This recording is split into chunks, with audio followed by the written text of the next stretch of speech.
Hello, everyone. I'm Carol Amig, President of Child Trends, and I'm pleased to welcome you to today's webinar.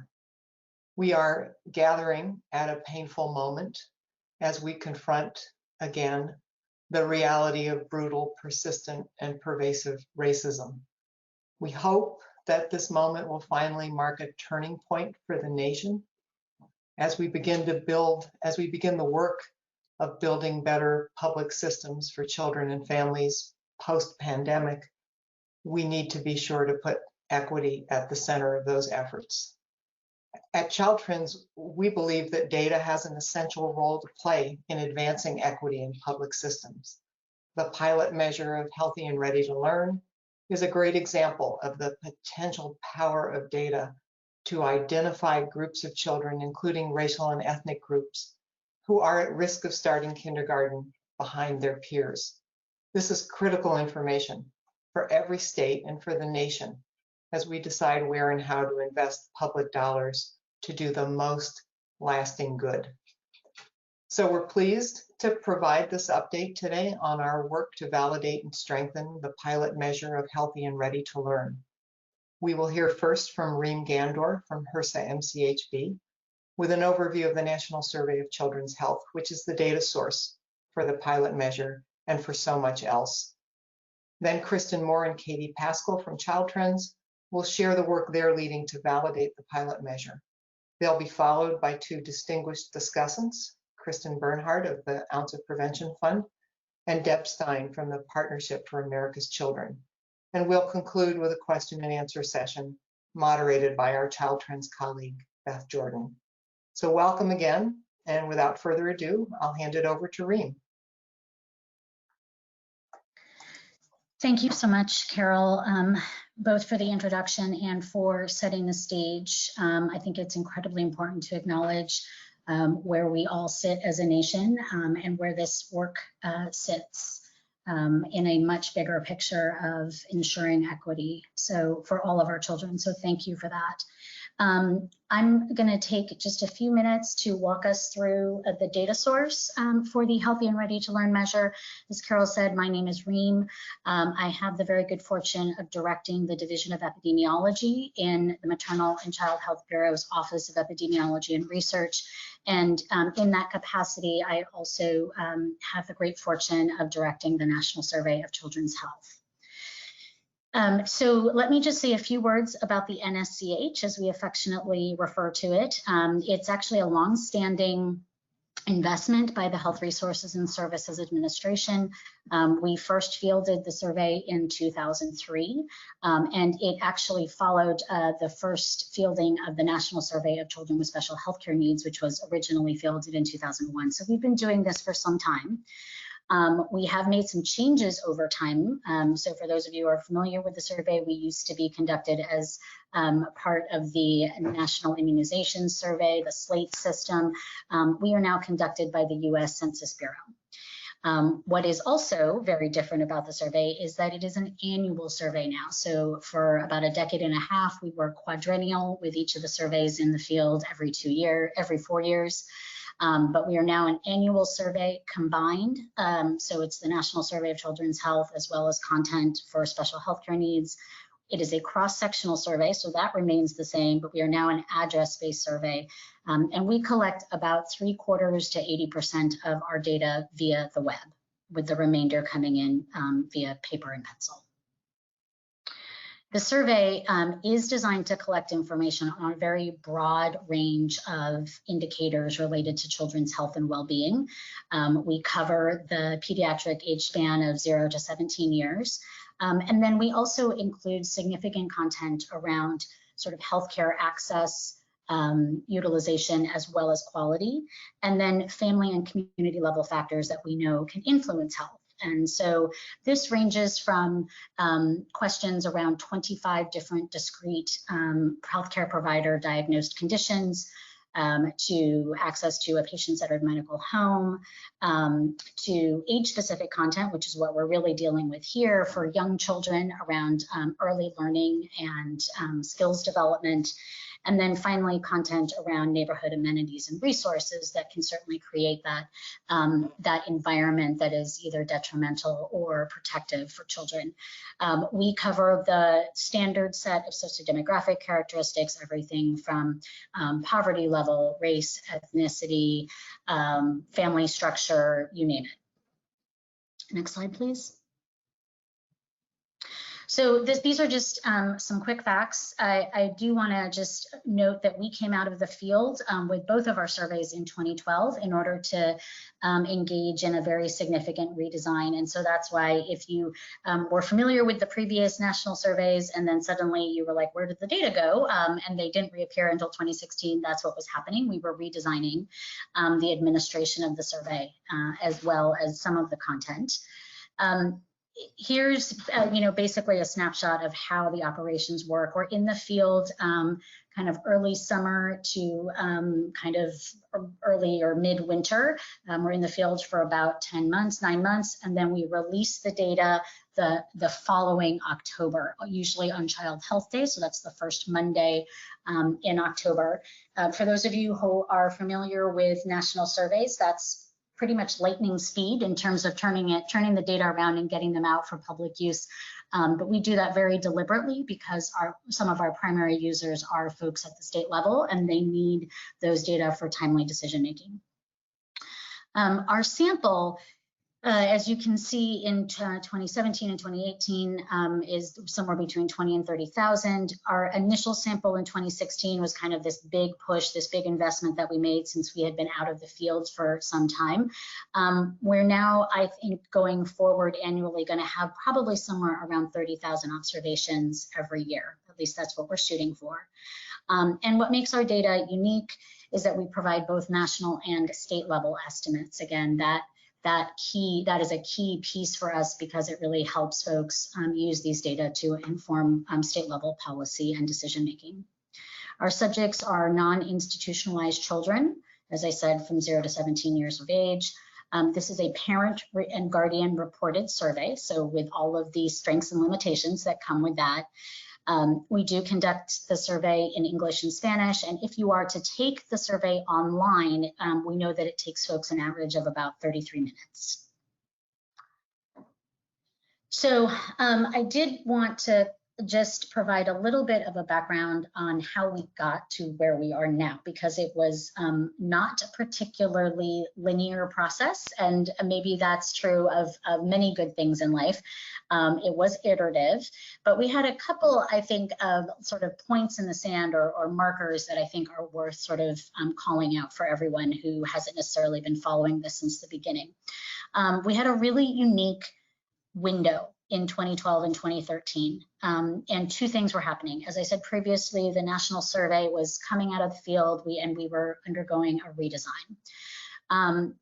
Concurrently, our Title V, our Maternal and Child Health Services Block Grant Program, which is one of the largest investments by the Maternal and Child Health Bureau and one of the largest investments in maternal and child health around the country, was undergoing a systematic review of their performance and outcome measures. And so their performance measurement system was being redesigned as well. And as part of that process, our state partners said, you know, we really need data and a measure to track early childhood development. We know it's not 100% in the health arena, but it's something that we are contributing to, and we really need a multidimensional population level measure that is standardized across states. And so that was our driver. We had a call from the grassroots to make this happen, and we had a window with the survey being redesigned. And so that's what we took that opportunity. We identified candidate items from pretty much any and all data sources we could think of according to the 5 domains of school readiness. And we did that over about a 2-year period. We worked with a variety of experts, many of whom are probably on the phone today, to help us kind of refine those list of items, as well as underwent cognitive and usability testing. And then we partnered with Child Trends to take use of our preliminary data from 2016, so from the first production year of survey, and conduct item level and confirmatory factor analyses in order to produce a pilot national outcome measure for healthy and ready to learn, and domain-specific composite measures that kind of fed into that. Next slide. And so here's where we are now. We went through a very, I think, robust process initially in 2017 with Child Trends, but I think once we came out of that, we all agreed that while this was a really solid start, it really had opportunity for improvement as well. And so we awarded a validation contract to Child Trends and Myatech. And ultimately what came out of that is bolded here, a list of recommendations for revisions for the items that are included on the survey, as well as some ways that we might think about revising how we are calculating the overall summary measure. What I think was really helpful about this process was that it did identify opportunities for improvement, but it also confirmed that we were on the right track. So we weren't sort of faced with a situation where we felt like we had to completely revamp everything, but we did see some opportunities to make improvements, and we want to take advantage of that. Where we are now, we are waiting to do a deep cognitive testing of those 62 items that were recommended for either revision or new items or retention. And we're going to be working with the National Center for Health Statistics to do that. The big goal here, if you take away nothing from anything else that I said, is that we're working on a very compressed timeline to revise our content for the 2021 survey, which will go into the field next year. And then ultimately to revise the calculation of the national outcome measure so that we have at least national level estimates, if not state level estimates, in 2022. That's our North Star. We're shooting towards it. We're gonna just keep working towards it and do the best we can. Next slide. And with that, I am turning it back over to Child Trends. Thank you, Reem. This is Chris Moore. The National Survey of Children's Health is a remarkable resource for researchers, policymakers, and other stakeholders.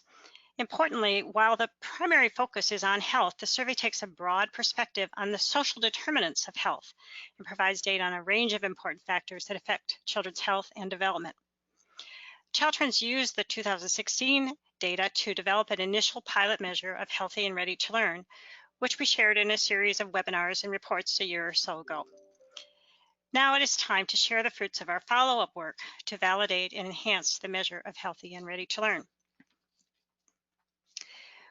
We have been, since working on the pilot measure with the 2016 data, we've been fortunate to be able to do a validation study with support from 2 thoughtful and engaged funders, new data from the 2017 and 2018 National Survey of Children's Health, and input from numerous stakeholders and experts. This project has been comprised of 4 tasks that build on one another. First, we examined each of the individual survey items to assess the distribution for each item, and we repeated the CFAs, that's the confirmatory factor analyses conducted with the 2016 data, to assess how the items hang together in domains, and to assess whether the initial 4 domains continue to hold with 2017 and 2018 data. Second, we created the measure of healthy and ready to learn for each domain, and we then created the on-track measure to assess the proportion of preschoolers on track in all 4 domains. And we compared this proportion to the states that have done similar state-level measures. Third, we were able to examine the new interim measure against a number of other measures in the National Survey of Children's Health to assess whether the measure is associated, as one would expect, with varied social, family, economic, and demographic variables. And fourth, in the course of this work, we identified some potential revisions to items, some constructs within the domain that could be strengthened, and some ways to improve the response categories for items for inclusion in future waves of the National Survey of Children's Health. Hello, this is Katie Pascal from Child Trends.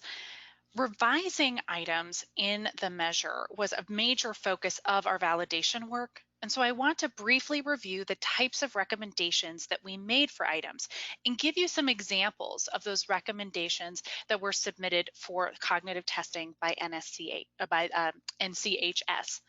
First, we often recommended keeping items. We suggested keeping items when items worked well, and when we heard no feedback from experts or stakeholders that item needed further revision. Second, in some cases, we recommended dropping items. This happened when our confirmatory factor analyses indicated that the item did not meaningfully contribute to the domain. And as Chris explained, in some cases, it might not have hung together well with the other items in that same domain. Third, we often recommended revising items when they assessed an important construct, but they needed further clarifying text, or perhaps some new text to appropriately address the skills of children of various ages. Fourth, in some cases, we suggested replacing items. This was in the case where an original item was repetitive within the domain, or perhaps there's a subconstruct within the domain that requires a new item. Finally, we suggested adding items, and this was the case when a particular construct was underrepresented within a domain. And also we were able to take advantage of additional language items available in the 2018 National Survey of Children's Health. And we recommended that some of those that were added to the 2018 be included in the new Healthy and Ready to Learn measure. Here are two examples of items that we kept. We kept them because they performed well, they had appropriate distributions across child ages of 3, 4, and 5, and we heard no feedback or concerns from our technical expert panel or stakeholders. The first is an item from the health domain. In general, how would you describe this child's health? And responses can range from poor to excellent. This is an item that is commonly asked on measures, sort of a parent report of overall health. The second item is in our social and emotional domain. It asks, how often does this child show concern when they see others are hurt or unhappy? And ranges on a frequency scale of always to never. Here's an example of an item that we revised. This was one in which the construct was important to assess, but the wording needed to be finessed in order to capture the exact right skill we were looking for. So the original item asked, how often does this child keep working at something until he or she is finished? This ranged on a frequency scale again of always to never. But in discussion with the expert panel, we concluded that really the construct we wanted to assess here was not so much about finishing or completing a task as it was about persistence. So we changed the item wording to better capture persistence by asking, how often does this child keep working at a task after setbacks? I also want to highlight some of the areas in which we suggested adding items. The physical health and motor domain did not adequately capture children's gross or fine motor skills. And in this domain, we suggested the addition of many items. Here's just two examples. In gross motor, we suggested the addition of an item, can this child throw a ball overhand? And to capture fine motor skills, we suggested an item, can this child draw a face with eyes and mouth? What I want to do is turn to the 2017-2018 interim measure and our key validation questions using this measure. So our initial question is whether the domains and summary measures based on 2016 data replicate with the 2017-2018 data. And the answer is yes, they do. When we replicated the confirmatory factor analyses from 2016 with new data collected in 2017 and 18, we found the same 4 domains: early learning, self-regulation, social emotional development, and health and motor development. And the proportion of children ages 3 to 5 found to be on track in each of the 4 domains with the 2017 and 18 interim measure is generally similar to the proportions found using data for 2016. Despite some changes in items and response categories. It is important that most children are on track in each of the individual domains, but the larger question really is what proportion of children are on track in all 4 domains. This reflects the goal of having whole children who are doing well not in just one domain, but across the domains. They are healthy, learning, able to self-regulate, and have social emotional competencies that are appropriate for children their age. When we look across the 4 domains, shown in the figure on the right, we found that about half, 51% of preschool children are on track in all 4 domains. 29% are on track in 3 domains, 11% are on track in 2 domains, and 9%, nearly 1 in 10 children, are on track in only 1 or no domains. This proportion on track in all domains is a little higher than the proportion found in the 2016 data shown on the left, reflecting, as I mentioned, some changes in the items and response categories. So we wanted to know how these proportions fit in with other population level estimates. This leads us to our second key validation question. We wanted to know if the measure of healthy and ready to learn was generating estimates that were similar to other measures of readiness. Now, the main measures that we were able to compare to are kindergarten entrance or readiness assessments that are collected by teachers during kindergarten at the state level. We found that estimates on the 2017-2018 measure, shown on the left, were similar to some states' assessments and different from others. Not every state provides their kindergarten readiness assessment data at the state level, so we were only able to look at a subset of states who do aggregate this information up to the state level. So as Chris just reviewed, the overall summary measure of healthy and ready to learn estimates that about 51% of children are on track for school readiness. From Kentucky's measure, the Brigance, we see a similar estimate from their 2018-2019 school year. We also see a similar estimate from Maryland's kindergarten readiness assessment from the same school year. Ohio's kindergarten readiness assessment shows that a smaller percentage of children were meeting or exceeding expectations for kindergarten.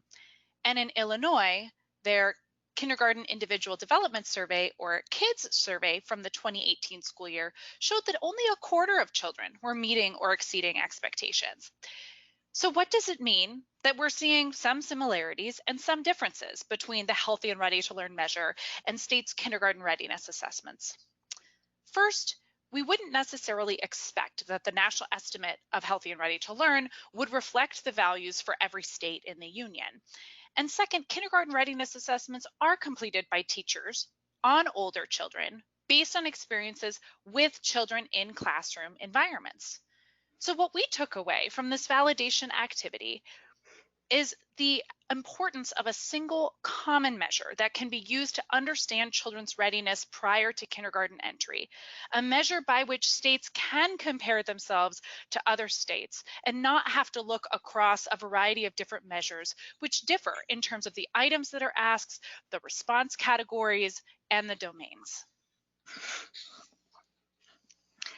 Well, question 3 asks whether the Healthy and Ready to Learn National Outcome Measure is associated with family, social, economic, and child characteristics as expected based on prior research.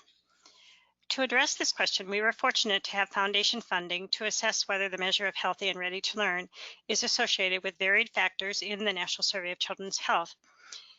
Our expectations are based on what previous research studies have found. If we find the expected associations, that is further evidence that the Healthy and Ready to Learn measure is working to identify populations that are more or less healthy and ready for school. And we do find these associations. This slide shows, for example, that children who get 10 or more hours of sleep, including naps and nighttime sleep, shown on the right, are substantially more likely to be healthy and ready to learn in all 4 domains. 55% compared with 43% among children who get just 9 hours of sleep or less on the left. Children who only get 9 hours or less are also more than twice as likely to fall into the lowest category, only healthy or ready to learn in 0 or 1 domain, shown in gray. Economic well-being is also related to children's readiness for school. This chart compares children in families that are food secure on the right with children whose family is not food secure on the left. When the family is food secure, 58% of preschoolers are healthy and ready to learn, compared with just 37% of preschoolers in families that are not food secure.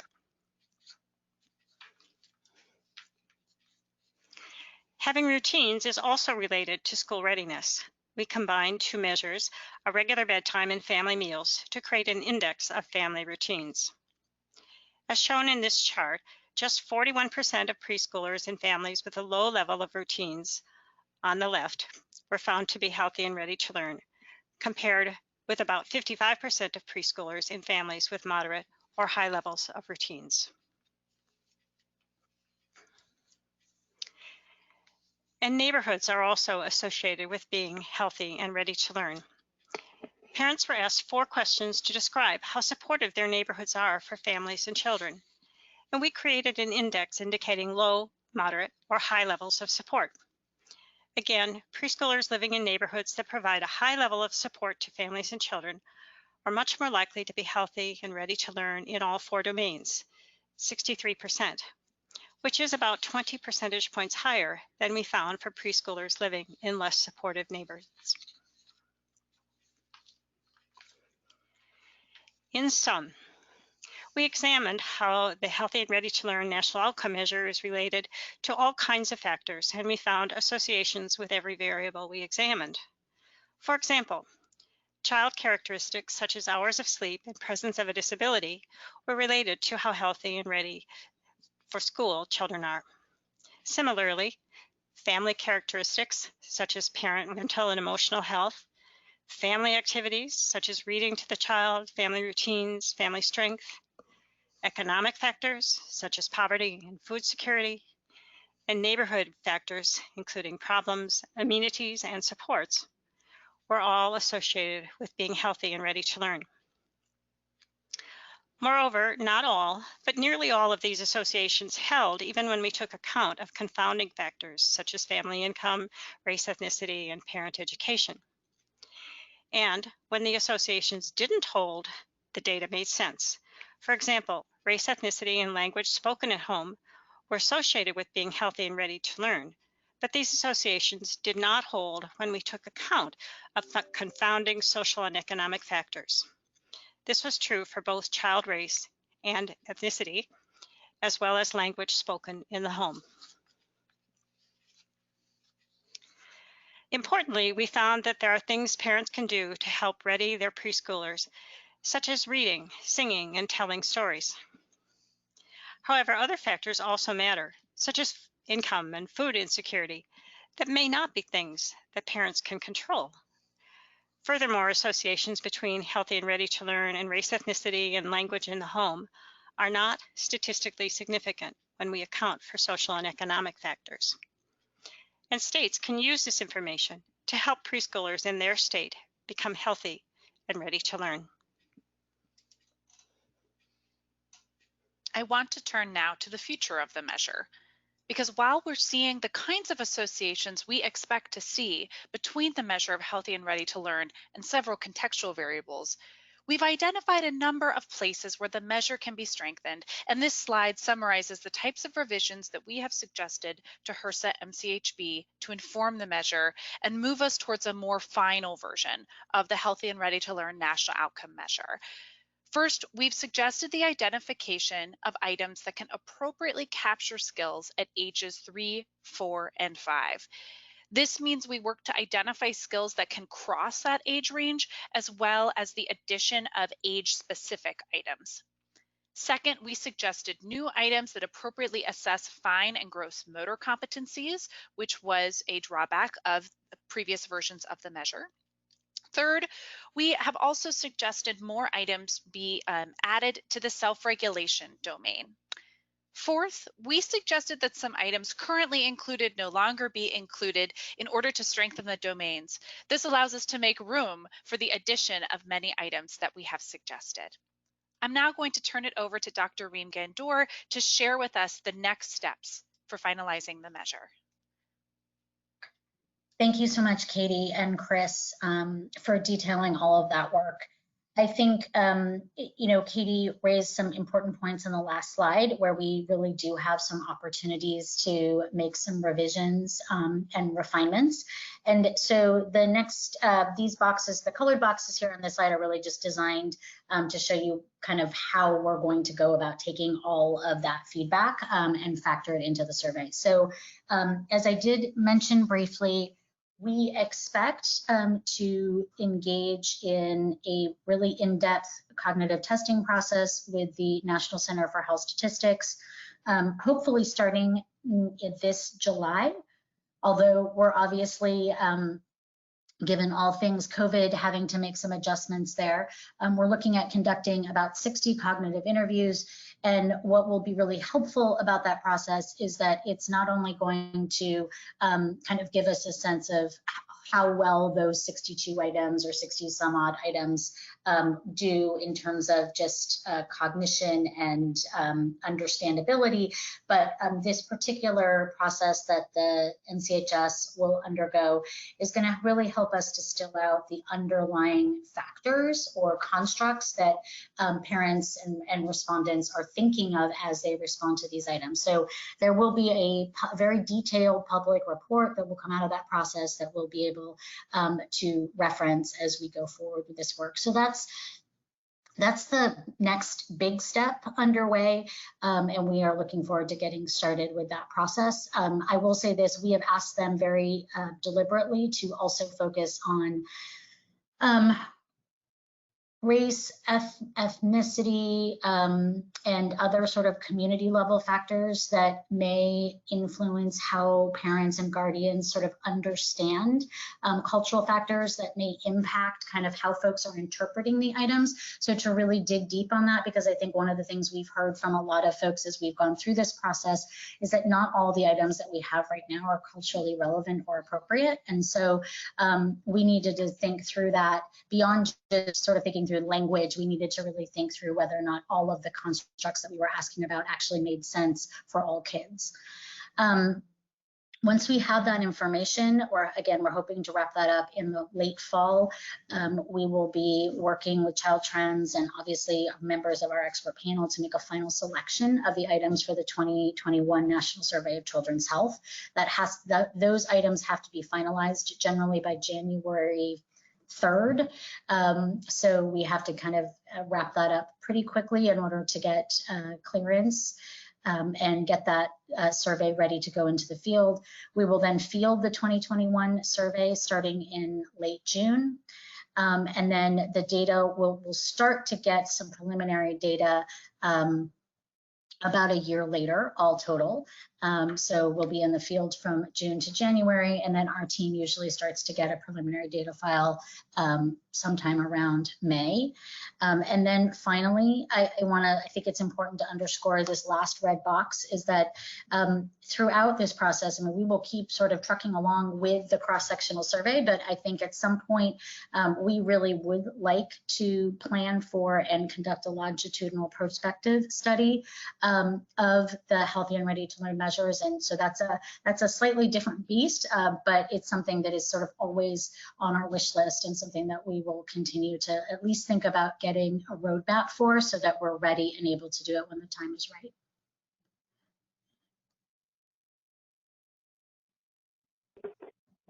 Great, thank you so much, Reem, and thank you to Katie and Chris and Reem all for sharing your work on this really valuable measure. It's been incredibly interesting. There are so many questions coming in through the Q&A box, so please continue to send those in. We're going to hop over to Q&A in just a moment. But before we get started with the questions, we've asked a couple of folks to share their perspectives on the utility and the relevance of this measure. So I'm really excited and honored to first off introduce Kristen Barnard. She's a Senior VP of Advocacy and Policy at the Ounce of Prevention Fund. And Kristen is going to talk a little bit about her perspective on the utility of this measure for states. So Kristen, I'm going to pass over to you. Thank you so much, Beth. I'm really honored to be here today and hear these exciting findings from our friends at Child Trends. And thank you for the opportunity to talk a little bit about the opportunities that exist for this measure at the state level. The Onset Prevention Fund is a unique national organization that applies a trilingual approach, really supporting the early childhood experiences of children prenatal to age 5. And we do this in an approach that's rooted in direct service, a commitment to research and evaluation, and then the team that I lead that does advocacy and policy work at the local, state, and national levels. I'm particularly excited about this data because it gives us a set that's what I call multilingual. It speaks across the health, family support, and education supports that we know are critical across the child's earliest years. Oftentimes, we find data sets in this cross-cutting space of early childhood that seem to be most relevant for one part of the system or another. And I'm particularly excited about the Healthy and Ready to Learn measure because, again, it gives us that trilingual or multilingual approach to data. For many of us listening today, it's probably nothing new to know that children need supports and their families need supports across all of those buckets. But when working across siloed systems at the state level, it's incredibly helpful to have a data set for the children in your program or in your state that resonates with leaders across all of those sectors. For application of this data, I also see particular promise for its use at the state level with state advisory councils and children's cabinets. This population level data can be critically important for informing states' policy, planning, and programmatic decisions across the prenatal to age 5 space. And the beauty of this particular measure is that it can also complement the state's existing measures, like a state KEA, as was discussed, while providing information about children before kindergarten entry, something that hasn't often been available to state level leaders. Well, unfortunately, the Healthy and Ready to Learn measure, of course, isn't quite ready to be shared at the state level yet. These national findings can help spark conversations about the policies that support the connection of neighborhoods, strong communities, and strong families on kindergarten readiness.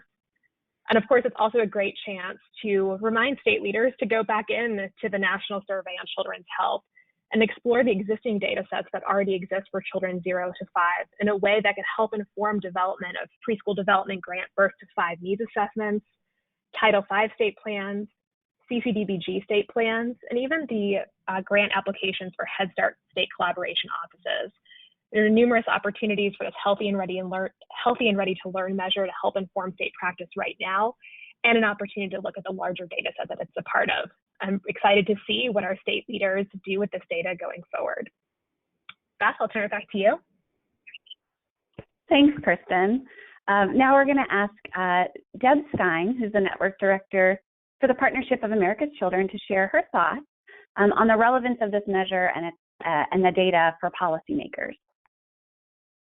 Thank you so much for inviting me. I'm so thrilled to see how this is moving along because it has been desperately needed, and it's something that the partnership has been working on trying to get for, well, the partnership and its predecessor organization for 2 decades now. I want to identify for you guys some of the really important parts of why it is so valuable for kids. One is you really can't overemphasize how important it is that we're going to get this data every year instead of every 4 years. When we started a recession in 2007, when we collected the data in 2007 and then again in 2011, we missed the bottom of the 2009 recession. We had no way of measuring what the impact on kids' health and well-being was. Right now we're going into another recession, and at least starting next year, we'll be able to track kids' well-being as the economy recovers. And the next time we have a recession, we'll actually be able to see how kids are doing at the depth of it as well. I will note in that context that while I think the Census Household Pulse Survey that they have just developed to look at how families are doing in the pandemic is an extraordinarily important and useful survey, and if you haven't looked at it, I encourage you to. It does not break out its findings in any way by how kids are doing. It just asks if there are kids in the household. So other tools, even when they're really valuable, don't capture this kind of attention to children's health and well-being. And it doesn't let us look at how changes over time in terms of the economy or things like natural disasters and hurricanes are affecting children in individual states. So this study will do that. That's enormously important. It also lets us look at the variations in state policy and how those matter for children. 2/3 of the funds that are invested in children are state funds that are, state or local funds that are collected by state and local governments and then allocated mostly into education, but also into other programs.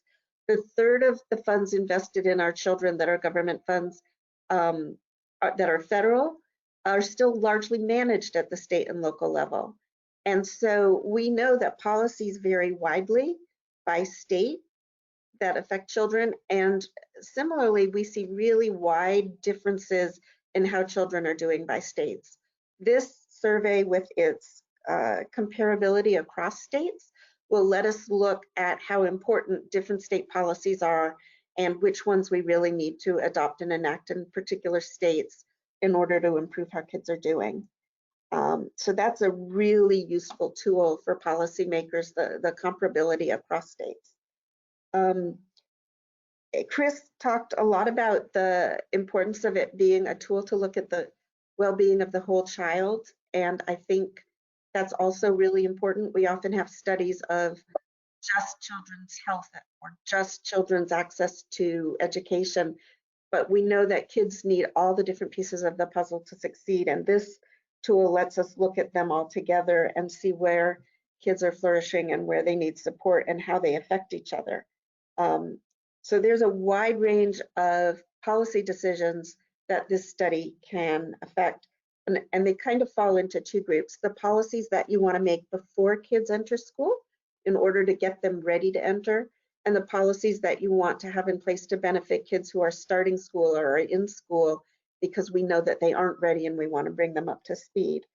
Just to give you a touch of the kinds of policies that this study will help inform: nutrition policies and kids' access to food, which, as many of us know, is really problematic now in a pandemic when they can't get school meals or food through child and adult food care programs. Kids' access to food is really important in this study, and the future will let us look at that. It will help us assess their health and their access to healthcare, their mental health, and that lets us shape programs around both of those. Early education, whether they've got the developmental skills that they need and whether we need more early education programs to help them build them. All of these policies are ones that advocates will draw on this set of data to inform. I really think that its utility is limited only by our creativity and thoughtfulness about how to access it. I can tell you that my members were really excited when we did an earlier webinar on, I guess it was about a year ago now, and now we're getting a lot closer to being able to actually implement it, use it, and so that's a really exciting moment for advocates, and it's really a great moment for kids. So I look forward to getting the final tool and the data in our hands and starting to put it to use for kids. Thanks so much, Debbie.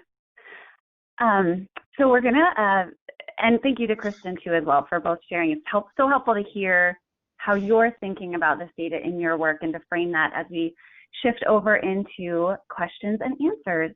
And you all on this webinar are perhaps the most active question askers I've ever seen on a webinar. So there are many questions. We'll get through as many as we can together. The first one, and this has actually come up from several folks. Reem, I think this is a good question for you. Folks on the webinar are really interested in knowing if there's any possibility for local, like sub-state level, so maybe county or large city, for local communities to piggyback on these efforts, whether they might be able to actually access the data at a sub-state level or perhaps partner with a foundation and be able to pay for an oversampling so that they could understand more of what's happening at the community level. So that's a great question, and it's kind of a complicated response, but what I can say is that the short answer is yes. There have been actually 4 states are going to do and have paid for an oversample starting this year.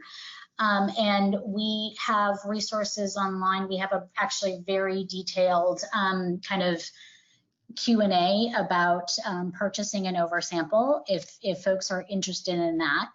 And I can share that URL and we can get that out to you guys. I think where the answer gets complicated is that Census, who conducts the survey for us, does have a pretty, and I think rightfully, a very robust process for ensuring respondent confidentiality and protecting privacy. And so those requirements mean that for some states, and depending on sort of how the geography is organized, the size of the counties, things like that, there may be special considerations. And so usually what that means is that we really need to spend like sort of one-on-one time between Census and one of our MCHB experts, as well as your team, to think through kind of what is your budget, what are your goals, and then what would that look like in terms of, you know, an oversample.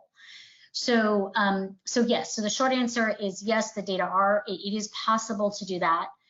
But it requires a tailored approach. And so it looks a little bit different.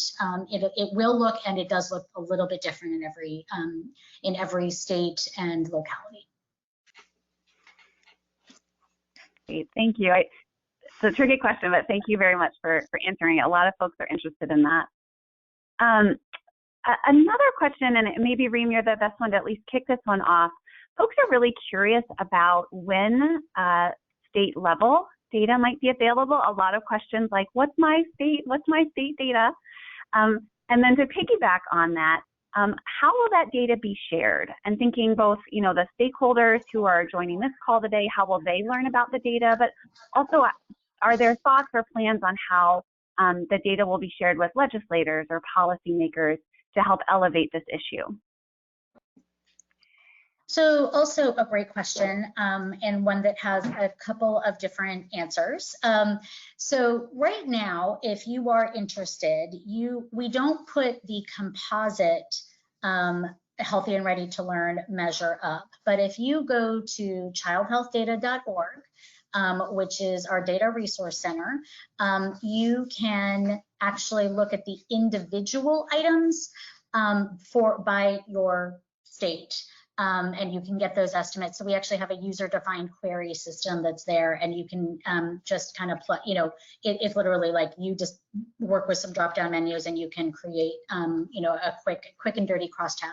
Now, I say that with a lot of caveats because the individual items themselves, as I suspect most of you on this phone know, you know, one-offs are not necessarily helpful, but it could start to give you a glimpse of where, you know, what your state data looks like.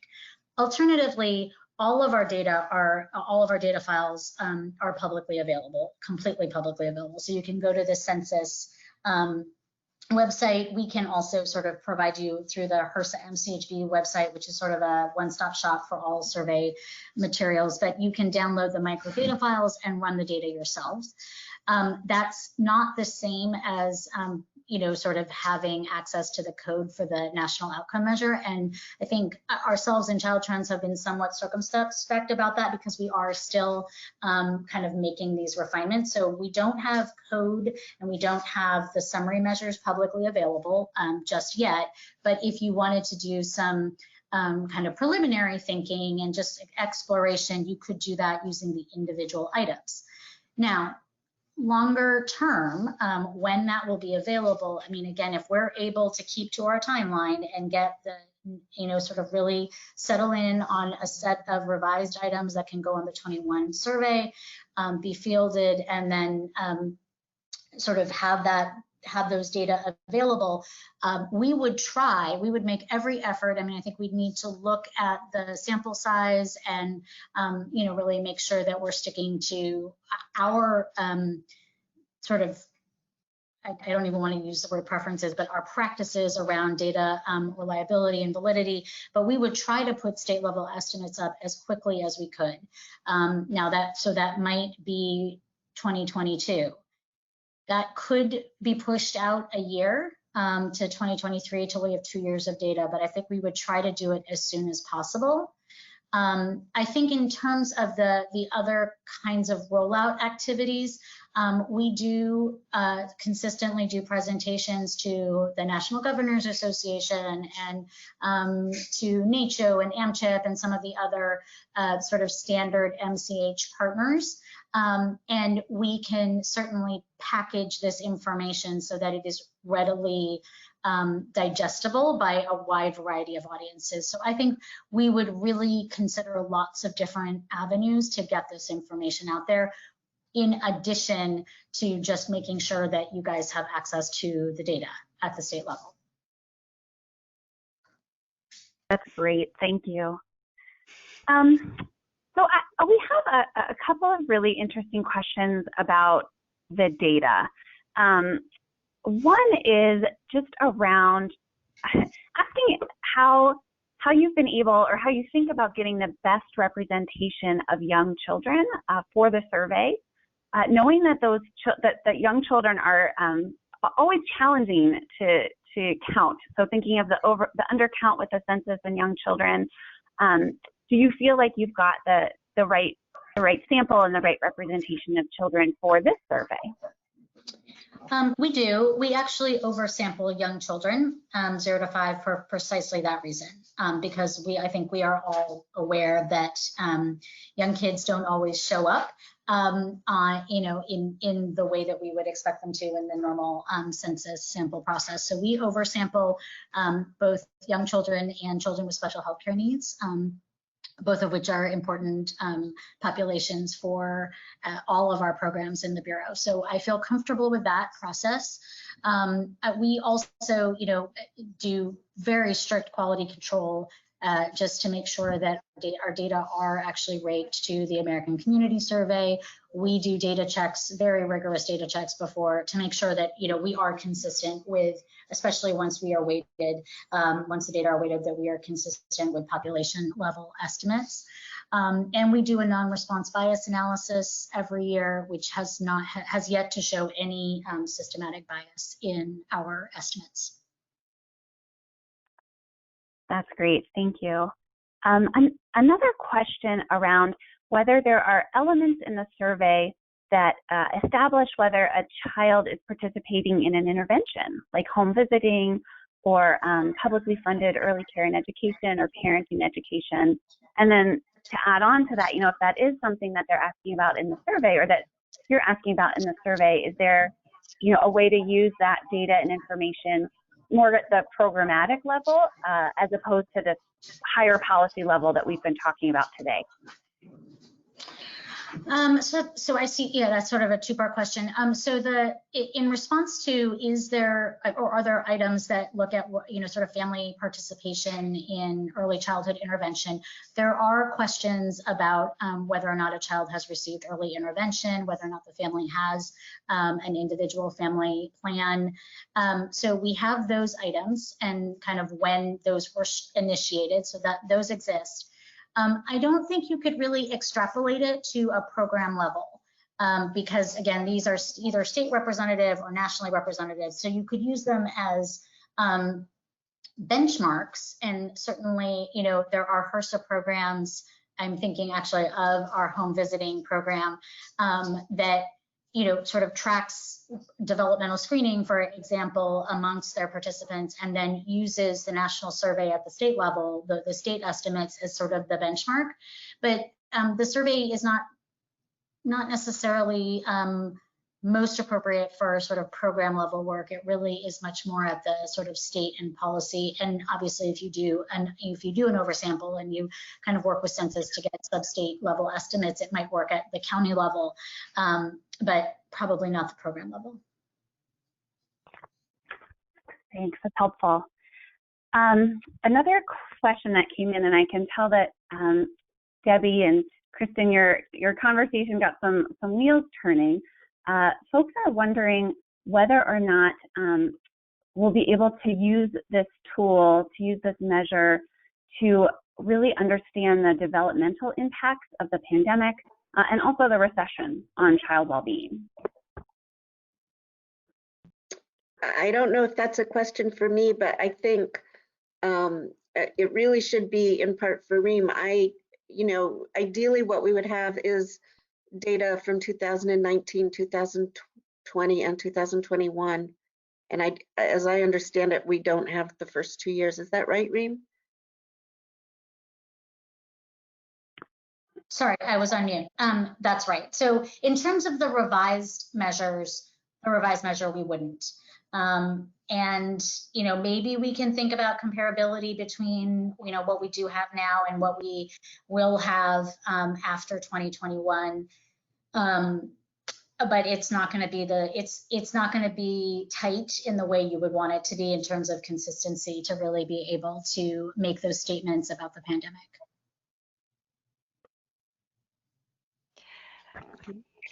This is Chris. I might just note that there are other measures, aggravation in parenting, the parents' mental and emotional health, that food security, that are not the healthy and ready to learn measure, but they are relevant to this question.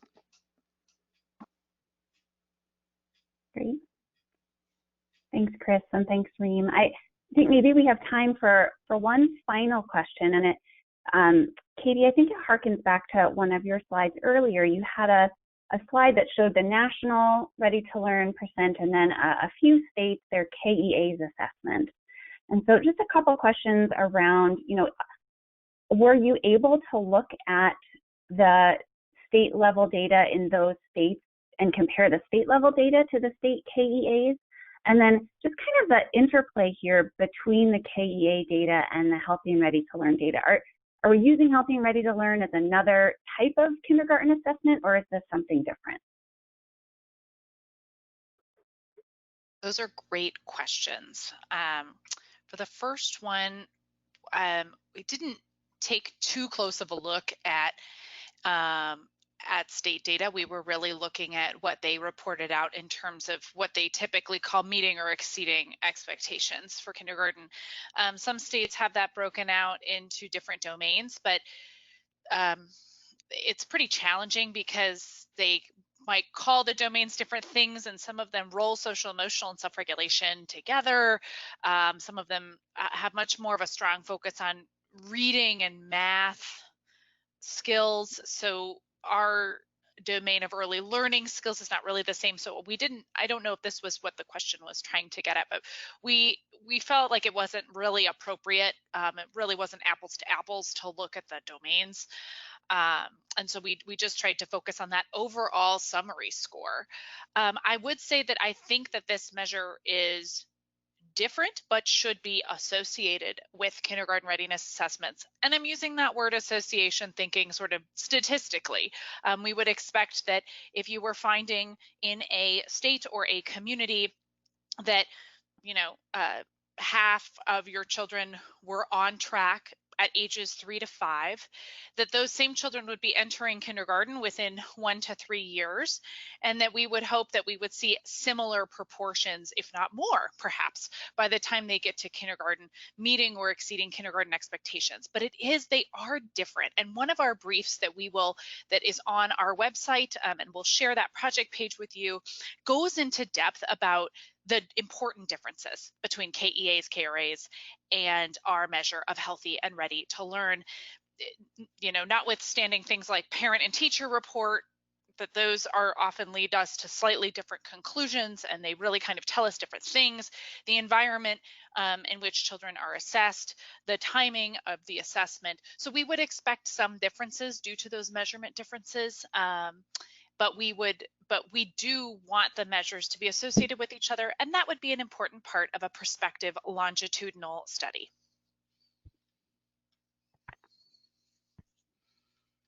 Thanks, Katie. And I know we're at time, so I want to make sure I pass it back to the team to close us out. Well, I just want to thank everyone for joining us today. I know we're just a minute over time. We will be sharing this recording with all of you, our project page, and because we heard that there were so many great questions, we will be attending to those questions, writing up a sort of FAQ or Q&A document and sharing that out with you shortly. You'll get the recording and the link to our project page first, and we'll work on a document that answers those questions over the next couple of weeks. So thank you so much for your attention. Please feel free to reach out to us. My colleague Chris and I are happy to answer your questions and talk with you about this measure more. Survey questions will be fielded over to HRSA MCHB, and I have their link here so that you can learn more about the National Survey of Children's Health and how to use the data. And I hope that you have a wonderful day and a wonderful week. Take good care.